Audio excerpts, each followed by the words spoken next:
Vakar aplankėme 2 nuostabaus grožio krioklius, kurie randasi nepertoliausiai vienas nuo kito. Pirmasis iš jų pavadinimu Namuang. Krioklys apie 30-40 metrų aukščio. Priėjimas prie krioklio labai paprastas, todėl didelių pastangų įdėti nereikėjo.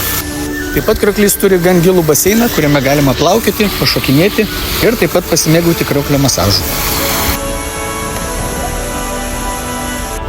Antrasis krioklys pavadinimu Namuang 2.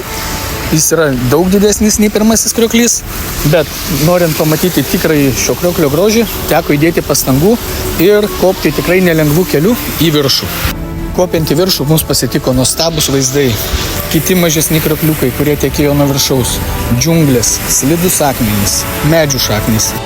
Kelias buvo nelengvas, kelias buvo sudėtingas, bet, kaip sakoma, sunkus darbas visada atsiperka. Ir štai kokie nuostabus vaizdai mus pasitiko jau pačioje viršūnėje. Žmonės, aš neturiu žodžių.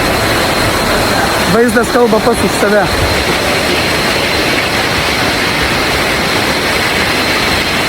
Krioklys taip pat turi nedidelius baseinukus, kuriuose po sunkios kelionės galima atsigaivinti. O gale dienos pakeliui namo aplankėme vieną gražų paplūdimį, kuriame pasitikome saulėlydį ir įsimaudėme šiltoje jūroje.